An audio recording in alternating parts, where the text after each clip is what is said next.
ನೀವ್ ನೋಡ್ತಾ ಇದ್ದೀರಾ one India Kannada YouTube channel. ನಾನು ರಶ್ಮಿ. ವಾಟ್ಸ್ಆಪ್ ನಲ್ಲಿ ಆಲ್ಮೋಸ್ಟ್ ಎಲ್ಲರೂ ಅಡ್ಮಿನ್ ಆಗಿರ್ತೀರಾ ಅಂತ ಗೊತ್ತು. ಇನ್ನು ಯಾರೆಲ್ಲ ಈ ವಾಟ್ಸ್ಆಪ್ ನಲ್ಲಿ ಅಡ್ಮಿನ್ ಆಗಿದ್ದೀರಾ ಅವ್ರಿಗೆಲ್ಲ ಒಂದು shocking news. So WhatsApp admins ಈ ನ್ಯೂಸ್ ಅನ್ನ ಮಿಸ್ ಮಾಡದೆ ನೋಡಿ. ನೀವು ಫೇಸ್ಬುಕ್ ವಾಟ್ಸ್ಆಪ್ ಗ್ರೂಪಿನ ಅಡ್ಮಿನ್ ಆಗಿದ್ರೆ ಹುಷಾರಾಗಿರಿ. ನಿಮ್ಮ ಗ್ರೂಪಿನ ಯಾವೊಬ್ಬ ಸದಸ್ಯ ಸುಳ್ಳು ಮಾಹಿತಿ ರೂಮರ್ಸ್ ಅನ್ನ ಶೇರ್ ಮಾಡಿದ್ರೆ ನೀವು ಜೈಲಿಗೆ ಹೋಗೋ ಪ್ರಸಂಗ ಬಂದ್ರೂ ಆಶ್ಚರ್ಯ ಇಲ್ಲ.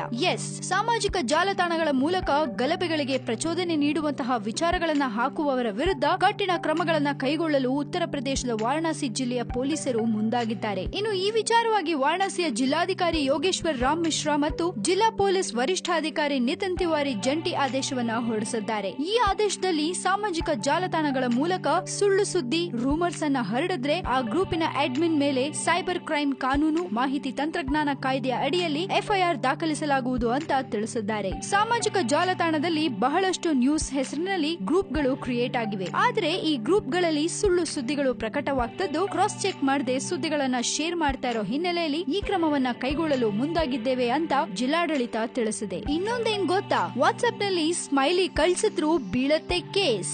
ಇದೇನಪ್ಪಾ ವಿಚಿತ್ರ ಅಂತ ಅನ್ಕೋಬೇಡಿ, ಅದ್ಯಾಕೆ ಅಂತ ಹೇಳ್ತೀನಿ ಕೇಳಿ. ಗ್ರೂಪ್ ನಲ್ಲಿ ಸದಸ್ಯ ಒಬ್ಬ ಸುಳ್ಳು ಸುದ್ದಿ ಅಥವಾ ಧಾರ್ಮಿಕ ಸೌಹಾರ್ದತೆಗೆ ಅಡ್ಡಿ ತರುವಂತಹ ವಿಚಾರ ರೂಮರ್ಸ್ ಅನ್ನ ಹಾಕಿದ್ರೆ ಅಡ್ಮಿನ್ ಆದವರು ಕೂಡಲೇ ಆತನನ್ನ ಗ್ರೂಪ್ ನಿಂದ ಕಿತ್ ಹಾಕಬೇಕು. ಈ ರೀತಿಯ ಸಂದೇಶಗಳು ಹರಿದಾಡಿದ್ರೆ ಜನರು ಸಮೀಪದ ಪೊಲೀಸ್ ಠಾಣೆಯಲ್ಲಿ ದೂರು ನೀಡಬೇಕು. ಬುಧವಾರ ಈ ಆದೇಶ ಪ್ರಕಟವಾಗಿದ್ದು ಸಾಮಾಜಿಕ ಜಾಲತಾಣದಲ್ಲಿ ಅಭಿವ್ಯಕ್ತಿ ಸ್ವಾತಂತ್ರ್ಯ ವ್ಯಕ್ತಪಡಿಸಲು ಅವಕಾಶ ಇದೆ. ಇದ್ರ ಜೊತೆಗೆ ಜವಾಬ್ದಾರಿ ಕೂಡ ಇದೆ ಅಂತ ತಿಳಿಸಲಾಗಿದೆ. ಇನ್ನು ವಾರಣಾಸಿ ಪ್ರಧಾನಿ ನರೇಂದ್ರ ಮೋದಿ ಪ್ರತಿನಿಧಿಸುತ್ತಿರುವ ಲೋಕಸಭಾ ಕ್ಷೇತ್ರವಾಗಿದ್ದು ಭಾರತದಲ್ಲಿ ಪ್ರಸ್ತುತ 20 ಕೋಟಿಗೂ ಅಧಿಕ ಮಂದಿ ವಾಟ್ಸ್ಆಪ್ ಅನ್ನ ಯೂಸ್ ಮಾಡ್ತಿದ್ದಾರೆ. ಇದರಲ್ಲಿ ಎಷ್ಟು ಜನ ಅಡ್ಮಿನ್ ಆಗಿದ್ದೀರಾ ಅವರೆಲ್ಲ ದಯವಿಟ್ಟು ಹುಷಾರಾಗಿರ್ಬೇಕು. ಯಾರೇ ಆಗ್ಲಿ ರೂಮರ್ಸ್ ಅನ್ನ ಅಥವಾ ಸುಳ್ಳು ಸುದ್ದಿಯನ್ನ ವಾಟ್ಸ್ಆಪ್ ಅಲ್ಲಿ ಹಾಕಿದ್ರೆ ಅದು ನಿಮಗೆ ತೊಂದ್ರೆ ಅಂಡ್ ಬೇರೆಯವ್ರನ್ನ ಅಣಗಿಸೋ ತರ ಅಥವಾ ಕೆಲವೊಂದ್ಸರಿ ಹೆಣ್ಮಕ್ಳಿಗೆ ಸ್ಮೈಲೀಸ್ ಅನ್ನ ಕಳಿಸುವಾಗ ಹುಷಾರಾಗಿರಿ, ಇಲ್ಲ ಅಂದ್ರೆ ಅದಕ್ಕೂ ನಿಮ್ಗೆ ಬೀಳತ್ತೆ ಕೇಸ್. ಐ ಥಿಂಕ್ ಎಲ್ಲಾ ವಾಟ್ಸ್ಆಪ್ ಅಡ್ಮಿನ್ ಗಳು ಈ ನ್ಯೂಸ್ ಅನ್ನ ನೋಡಿರ್ತೀರಾ. ಸೊ ದಯವಿಟ್ಟು ಇನ್ ಮುಂದಕ್ಕೆ ಹುಷಾರಾಗಿರಿ ಅಂತ ಹೇಳ್ತಾ ಮತ್ತಷ್ಟು ಸುದ್ದಿಗಳಿಗೆ ನೀವು ಸಬ್ಸ್ಕ್ರೈಬ್ ಮಾಡಿ ನಮ್ಮ one India Kannada YouTube channel. ಜೊತೆಗೆ ಈ ನಮ್ಮ ವಿಡಿಯೋ ನಿಮ್ಗೆ ಇಷ್ಟ ಆಗಿದ್ರೆ ದಯವಿಟ್ಟು ಶೇರ್ ಮಾಡಿ, ಲೈಕ್ ಮಾಡಿ ಅಂಡ್ ನಿಮ್ಗೆ ಏನಾದ್ರೂ ಕಮೆಂಟ್ ಕೊಡ್ಬೇಕು ಅನ್ಸಿದ್ರೆ ಧಾರಾಳವಾಗಿ ನೀವು ಕಮೆಂಟ್ ಮಾಡಿ ಕಳಿಸಿ.